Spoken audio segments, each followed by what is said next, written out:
Dr. Nathan Harris hunched over his computer screen, the blue light reflecting off his glasses. For the past 72 hours, he had barely left his workstation in the underground Colorado facility known as Black Rock Mountain Complex. His eyes burned from lack of sleep, but excitement kept him alert. "I've got something," he called to his colleague. The translation algorithm finally locked onto a pattern. Lieutenant Grace Wilson looked up from her own terminal and hurried over. Her uniform was crisp despite the late hour, dark hair pulled back in a regulation bun. "Show me," she said, leaning over his shoulder. Nathan pointed to the scrolling text on his screen. "These signals we've been detecting for months. They're communications between multiple non-human entities, and they're talking about us." Grace's expression remained neutral, but her posture stiffened. "How certain are you about the translation?" 93% confidence after running it through 10 verification cycles. The quantum computing cluster handled the linguistic variability better than expected. He pushed his glasses up and rubbed his tired eyes. "Grace, they're discussing Earth's future." The lieutenant pulled up a chair and sat beside him. "What exactly are they saying?" Nathan clicked through several screens of translated text. "From what I can piece together, they call themselves the Galactic Council of Species, representatives from hundreds of different civilizations across our galaxy. And they're talking about Earth specifically." Grace asked, her voice carefully controlled. "Not just talking. They're debating." Nathan highlighted a section of text. "Some faction called the Arcturians seems to be leading the discussion. Their representative, Zixvar is the closest pronunciation, believes humanity is developing too quickly without the ethical framework to handle our technology." Grace read the highlighted section, her expression darkening. "They mention nuclear weapons, early space exploration, and AI development." "They've been watching us," Nathan said quietly. "Probably since the 1940s when we first tested nuclear weapons. They call it the awakening event in their communications." A knock at the laboratory door interrupted them. Dr. Olivia Martinez entered, carrying a tablet computer. The xenolinguist had been working with Nathan on the translation algorithms for months. "I've been analyzing the communication protocols," she said without preamble. "These aren't just random transmissions we're intercepting. This is a formal deliberation. About what to do with us," Nathan added grimly. Olivia nodded. "I've identified 3 main factions. The guides want to subtly direct human development. The quarantine bloc wants to isolate Earth until we reach some ethical threshold. And then there's the containment faction." "Let me guess," Grace said. "They want to eliminate the potential threat." Their exact terminology translates to neutralize developmental dangers. "But yes," Olivia confirmed. Nathan pulled up another screen of data. Based on voting patterns in their previous sessions, the containment faction has been gaining support. They're led by something called the Drax Imperium. Grace stood abruptly. "I need to contact Admiral Delgado immediately. This goes beyond our research brief." "Wait," Nathan said, grabbing her arm. "There's something else you should see." He typed a command, bringing up a star chart with a pulsing light. "What am I looking at?" Grace asked. "The source of these transmissions. We've triangulated their location using the Deep Space Array." Nathan zoomed in on the pulsing light. "They're not just sending messages. They're meeting, physically, at this coordinates. It's some kind of station orbiting a neutron star approximately 157 light-years from Earth." Grace stared at the screen, her military training temporarily overwhelmed by the implications. "So what now?" Olivia asked quietly.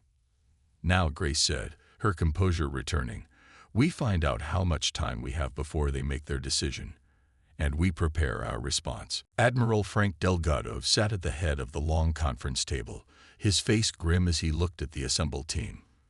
The underground chamber, 50 levels beneath the Pentagon, hummed with nervous energy.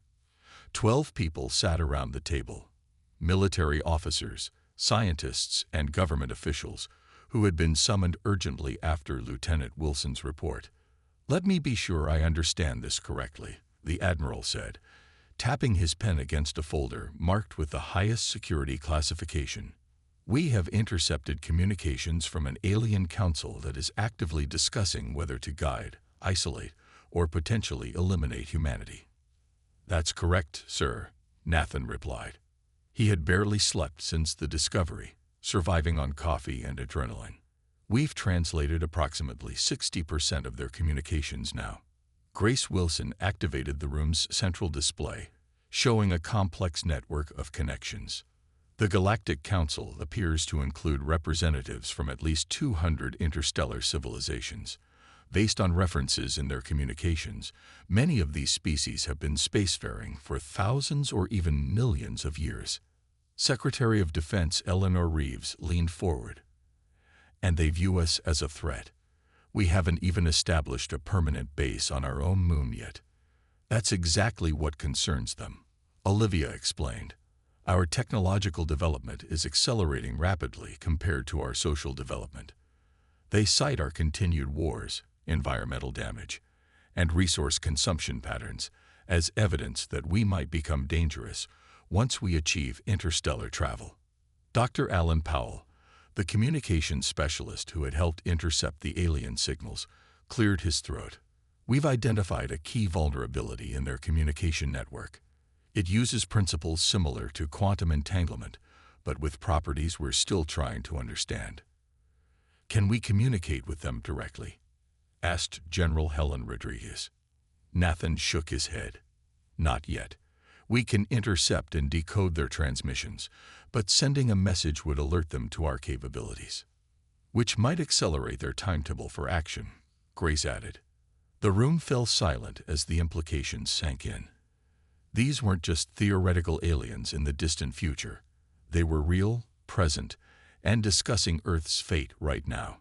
Kyle Bennett, the chief engineer who had helped build the quantum interface for translation, spoke up.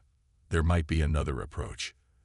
Their network appears to have different access levels and security protocols. We might be able to create digital avatars to access the lower levels of their information network. You're suggesting we hack an alien internet?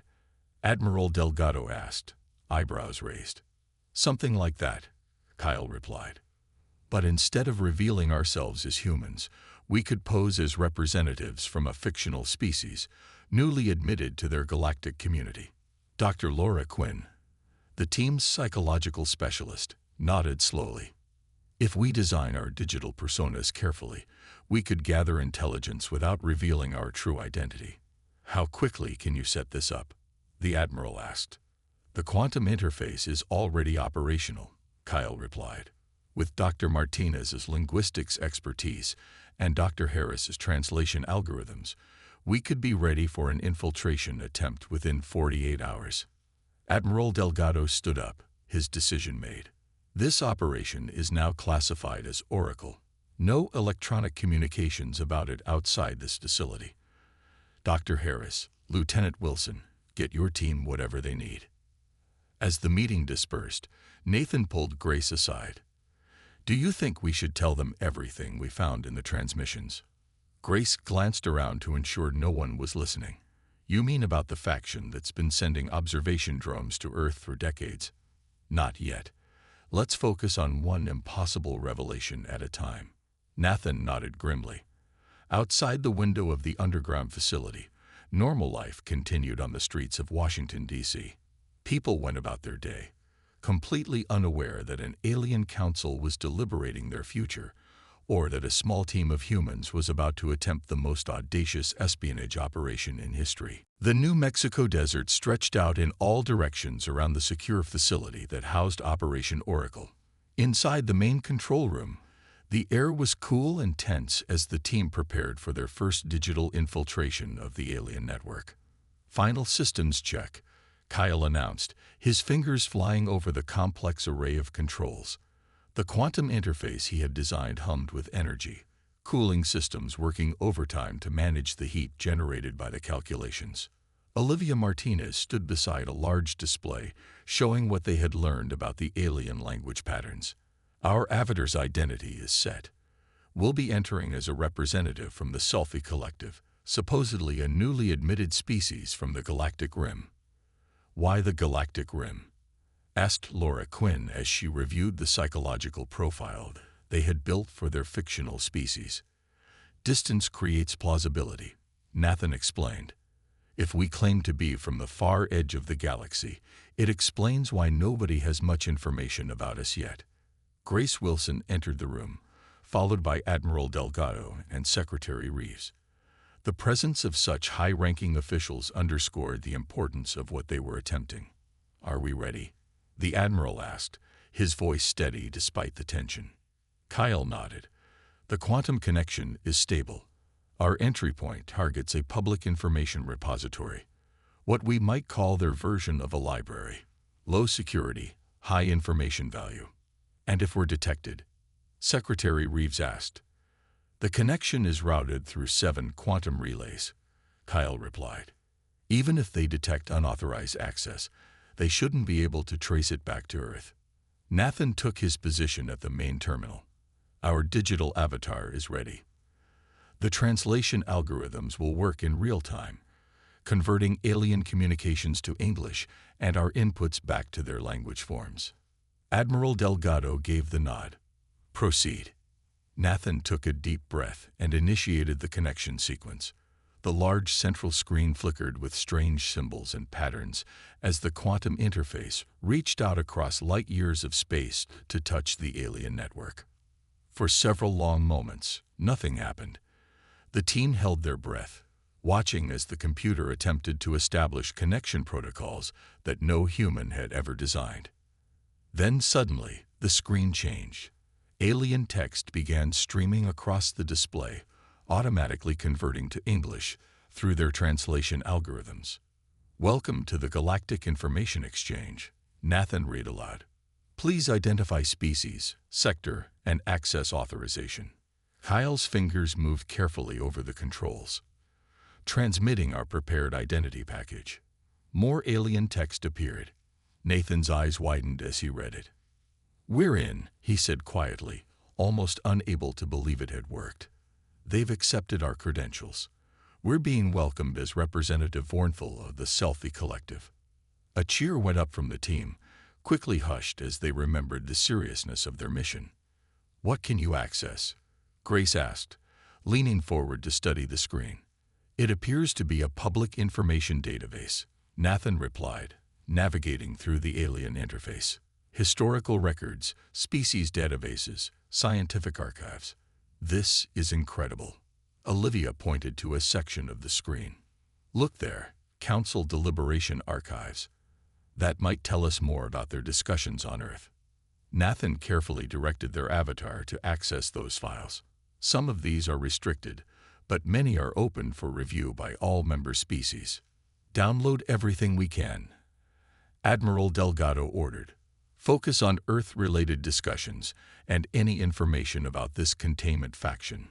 As data began flowing into their systems, Laura studied the interactions carefully. "The way they're responding to our queries suggests they really do believe we're a new species. No suspicion in their communication patterns." Grace nodded with grim satisfaction. "Good. Let's learn everything we can while our cover holds. We need to understand what we're facing. And fast."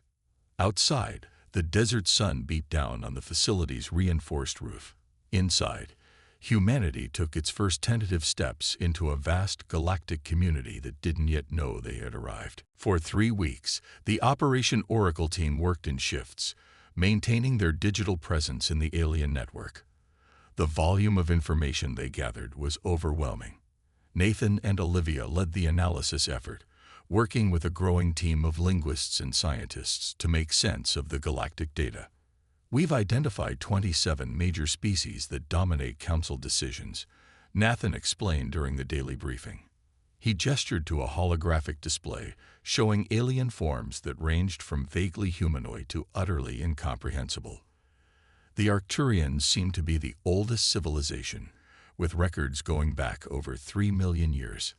Admiral Delgado studied the display with a frown. "What have you learned about their intentions toward Earth?" Grace stepped forward. "The situation is more complex than we initially thought.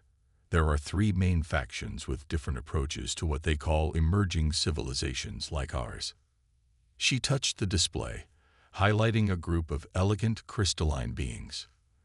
The Guidance faction, led by the Arcturians, believes in subtle intervention, introducing concepts or nudging scientific development in safer directions. Have they already been doing this to us? Secretary Reeves asked sharply. Nathan hesitated. We found references to what they call thought seeds being planted in human scientists over the past century. They may have influenced some of our technological development already. Grace continued, highlighting a different group of aliens that resembled massive jellyfish.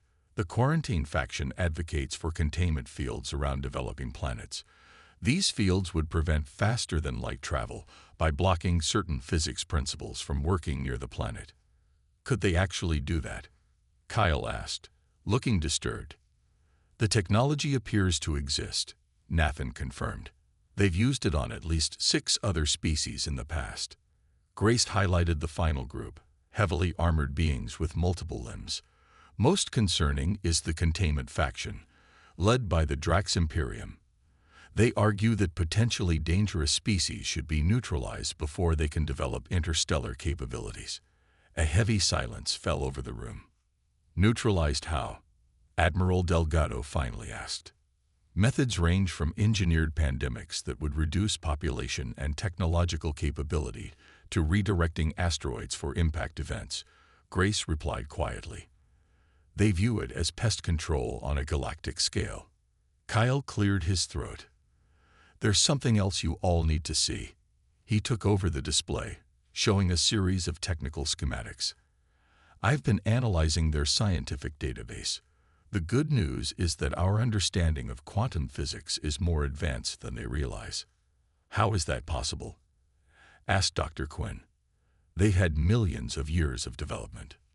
Different evolutionary paths led to different scientific priorities, Kyle explained. The principles behind our Artemis Drive prototype, the space-time manipulation technology we've been developing, aren't widely used in their civilization.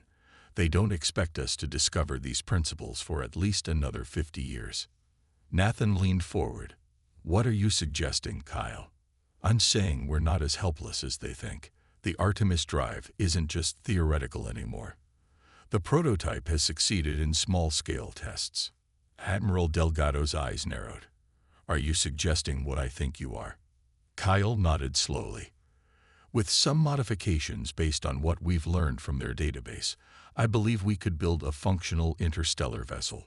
Small, but capable of reaching the Council's space station. You want to go there? Secretary Reeves asked incredulously. Physically. It would be the ultimate show of force, Grace said, understanding dawning on her face. They're debating our fate without our knowledge. What if we simply showed up at their doorstep? It would be incredibly risky, Nathan cautioned. Admiral Delgado stared at the alien faces on the display.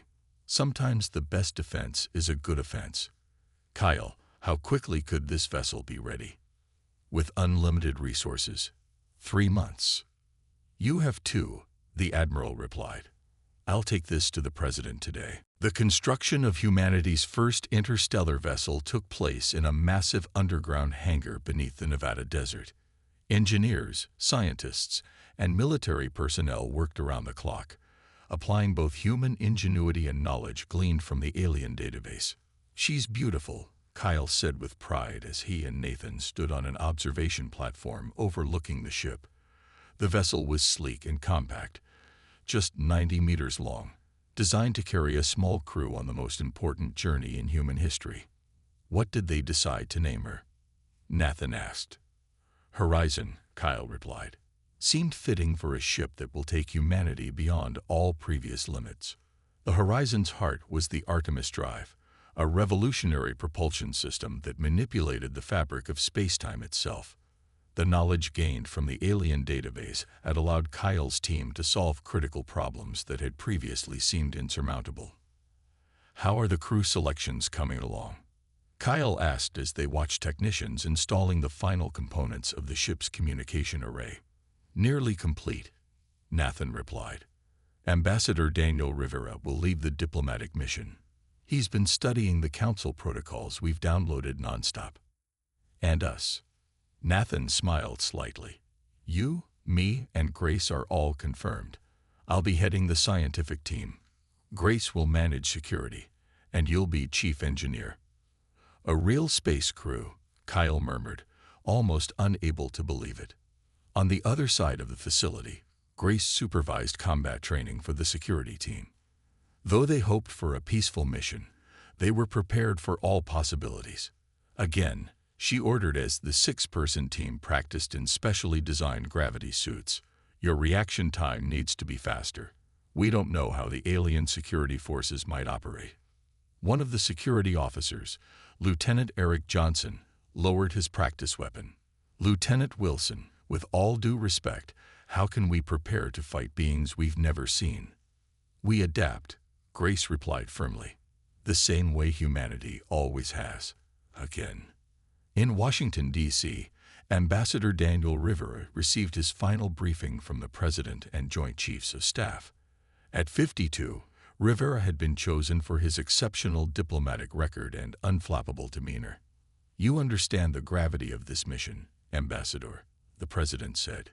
You will be the first human to address this Galactic Council. The future of our species may depend on what you say to them. Rivera nodded solemnly. I understand, Madam President.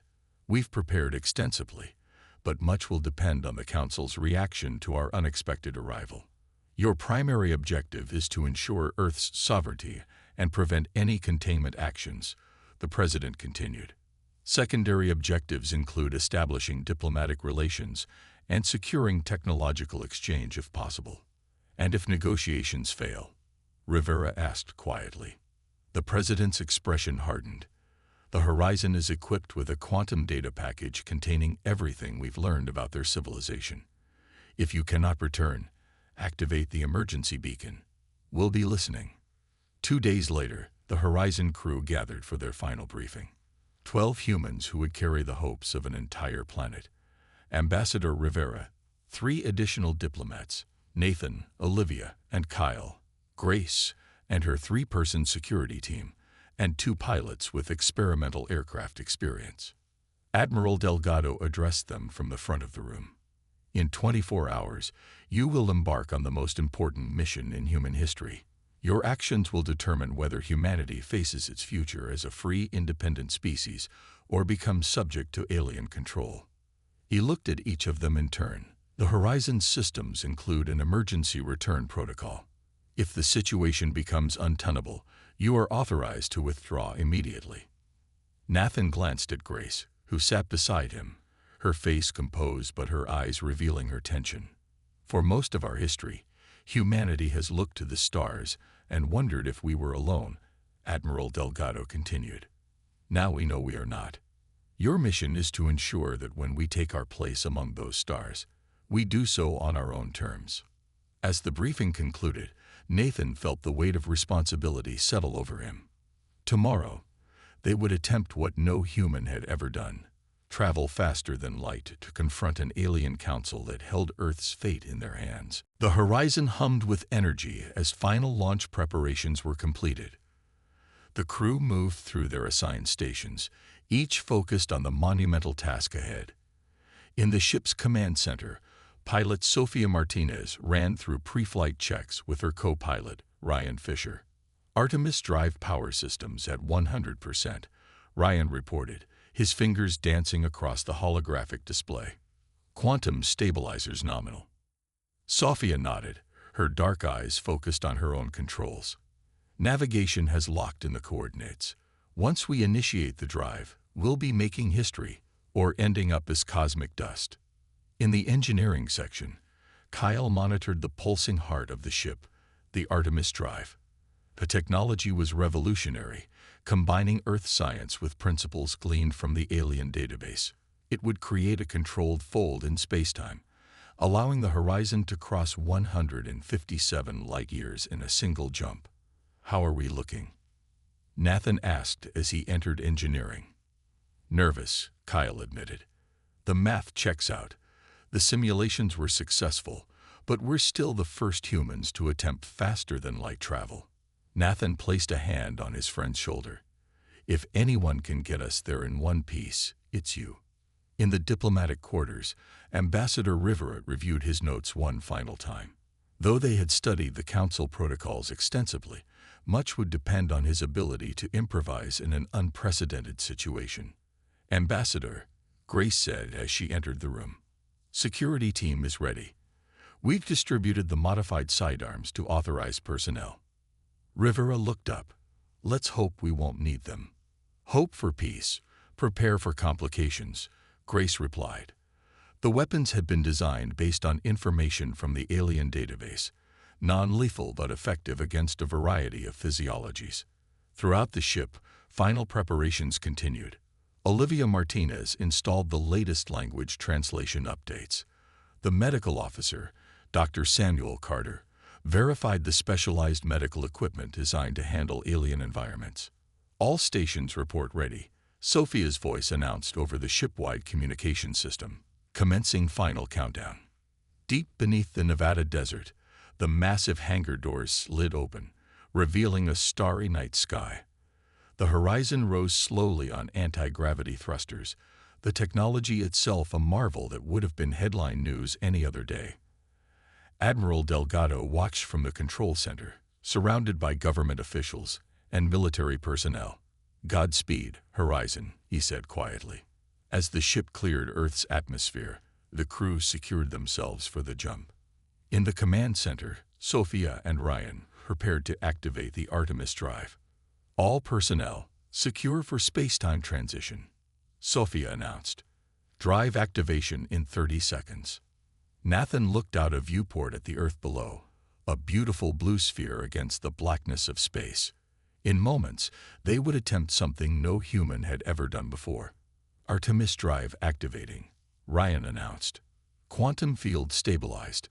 Space-time fold initiating in 5, 4, 3, 2, 1. The universe seemed to bend around them. Stars stretched into lines of light, and for a brief, terrifying moment, reality itself seemed to twist. Nathan felt a strange pressure, as though his body was being pulled in multiple directions at once. Then, suddenly, it was over. Where Earth's sun had been visible moments before, now an entirely different star system spread before them.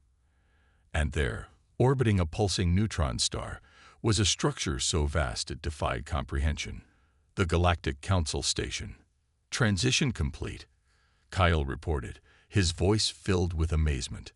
"Drive systems functioning within expected parameters. We made it."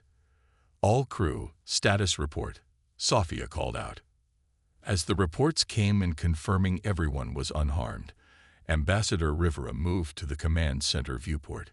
He stared at the massive alien structure with a mixture of awe and determination. "We've arrived," he said simply. "Now for the hard part." Almost immediately, the communication system activated. Alien symbols flashed across the screen, translating into English. "Unidentified vessel. You have entered restricted space. Identify yourself immediately." Rivera straightened his jacket and nodded to Olivia. "Open a channel. Let's introduce humanity to the galaxy." The massive Galactic Council Station loomed before the horizon, dwarfing the human vessel like a whale beside a minnow. The structure consisted of interconnected rings rotating around a central hub, with energy streams flowing directly from the neutron star it orbited. "Multiple weapon systems targeting us," Grace reported, studying the tactical display. "Defense fields activated around their station." Ambassador Rivera stood calmly at the center of the Horizon's command deck. "Ms. Martinez, are our translation systems ready?" Olivia nodded, adjusting settings on her console. "Ready, Ambassador. The system should handle most known council languages." "Very well," Rivera said. He straightened his suit jacket and faced the main communication screen. "Open the channel." The screen flickered to life, revealing an alien being with translucent, rippling appendages and glowing points that might have been eyes. Even through the translator, the alien's surprise was evident. "This is Ambassador Daniel Rivera representing Earth and humanity. We request an audience with the Galactic Council regarding the matter currently before you, namely, the future status of our world. The aliens' appendages waved in what the humans guessed was agitation. Your species possesses interstellar travel capabilities. This contradicts all our observation data. We have recently developed this technology, Rivera replied carefully, and in doing so, we discovered your deliberations concerning Earth's fate. The alien was silent for a moment, then responded, "Remain in your current position. Do not approach further, or you will be considered hostile." The screen went dark. "Well, that went about as expected," Nathan said. "They're transmitting urgent communications throughout the station," Olivia reported, monitoring the communication channels they could access. "I'm detecting massive information exchanges and what appears to be an emergency summons to council members." Grace moved closer to Rivera. "Ambassador, we should prepare for possible aggressive action. They may see our arrival as a threat." Rivera nodded. "Keep our defense systems ready but passive. We're here to talk, not fight." For nearly an hour, the horizon remained in position as the council station buzzed with activity. Finally, the communication screen activated again. "Your vessel is granted approach clearance to Docking Bay 7, announced a different alien with a rigid, crystalline structure. "A security escort will meet you. The council has convened an emergency session." As the horizon carefully navigated toward the designated docking bay, the crew prepared for first contact. The diplomatic team dressed in formal attire, while Grace and her security personnel wore their uniforms with minimal weapons, enough to show they could defend themselves, but not enough to appear threatening. "Remember the protocols we discussed," Rivera reminded them. "No sudden movements. Follow my lead in all interactions." When they docked, the airlock systems automatically adjusted to match Earth atmosphere. The inner door slid open to reveal a delegation of 5 different alien species waiting in the reception area. Rivera stepped forward first, followed by Nathan, Olivia, Grace, and 2 security personnel. The remaining crew would stay aboard the Horizon. "I am SciFistories of the Arcturian Confederation," announced the translucent being they had seen earlier. "Your unexpected arrival has caused considerable concern." "We understand," Rivera replied. "However, when we discovered your council was debating Earth's fate without our knowledge or input, we felt direct communication was necessary." One of the other aliens, a being with metallic scales and multiple eyes, moved forward. "How did you discover our deliberations? Earth has been under observation protocols that specifically prevent detection of our monitoring systems." Nathan stepped forward. "Your quantum communication network has certain vulnerabilities we were able to access." This statement caused visible reactions among the alien delegation. Movements that translated Universal Translator identified as alarm and concern. "The council awaits," Zixbar said finally. "Follow us." They were led through vast corridors that curved with the station's rotation. Aliens of countless forms moved about their business, many stopping to stare at the humans. Some appeared fearful, others curious. The council chamber itself was enormous, a vast amphitheater with hundreds of platforms accommodating the diverse needs of different species. In the center was a speaking area surrounded by holographic displays. As the humans entered, a hush fell over the chamber. Hundreds of alien eyes, sensory organs, and perception devices focused on them. "Representatives from Earth," announced a booming voice as they were led to the central speaking area. "You stand before this council without invitation or prior contact. Explain how you achieved interstellar travel and located this station." Ambassador Rivera stepped forward, his voice steady despite the overwhelming pressure of the moment. "We achieved it because you underestimated us," he began, "just as you've underestimated our capacity for peaceful cooperation and ethical advancement. For weeks, we've listened to your deliberations about Earth's fate. Today, we speak for ourselves." The council chamber remained silent as Ambassador Rivera finished his opening statement. The vast amphitheater, filled with representatives from hundreds of alien civilizations, seemed to hold its collective breath. "You claim we underestimated humanity. said Counselor Zixpar, his translucent appendages rippling with what might have been concern. Yet your unauthorized access to our network and your unexpected arrival demonstrate precisely the unpredictability that concerns many council members. Rivera stood firmly in the center of the speaking area, flanked by Nathan, Grace, and Olivia. We acknowledge that our methods were unorthodox. But what choice did we have? You were deciding our fate without our knowledge or consent. A large being with metallic scales and multiple eyes moved forward on its platform. I am Supreme Commander Krelvox of the Drax Imperium. Your actions prove our point. Humanity is dangerous and unpredictable. The containment faction maintains that preventive measures must be taken before your species spreads beyond your solar system. Grace tensed, her hand moving slightly closer to her concealed weapon. Nathan placed a gentle hand on her arm, cautioning patience. If I may address the council, Nathan said, stepping forward beside Rivera.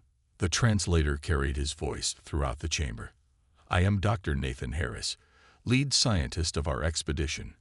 We have studied your historical records and understand your concerns about emerging civilizations. He activated a small device he carried, projecting images into the chamber's holographic system. The display showed scenes from Earth, families in parks, scientists working together, artists creating, children learning. Yes, humanity has a troubled history. We have fought wars, damaged our environment, and often acted out of fear rather than wisdom. But we are learning. We are growing.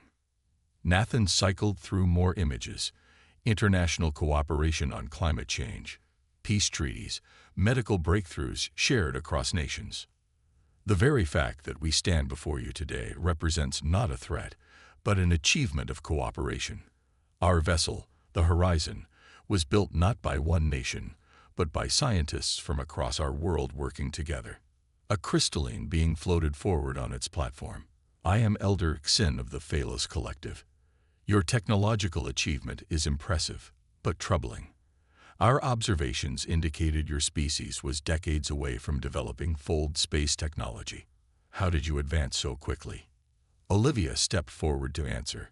When we accessed your network, we studied your scientific archives.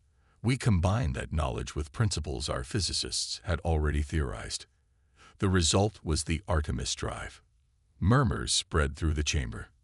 Ambassador Rivera raised his hand for attention. Honorable Council, our presence here today demonstrates two important truths. First, humanity is more capable than you estimated. Second, we wish to join the galactic community as equals, not as subjects to be controlled or contained. He gestured to the diverse council members. Many of your civilizations faced similar challenges in your early development. We ask only for the chance that was given to you, to find our own path forward. The chamber erupted in discussion, alien representatives communicating in countless languages and methods. The human delegation stood silently in the center, waiting as their fate was debated around them. Finally, after what seemed like hours, Zixvar moved to the central position. The chamber quieted. The council will deliberate in private. You will be escorted to quarters where you may rest. We will reconvene when our decision is reached. As they were led from the chamber, Grace whispered to Nathan, "Do you think we made any impact?" "We did something no one expected," he replied quietly. "We showed up."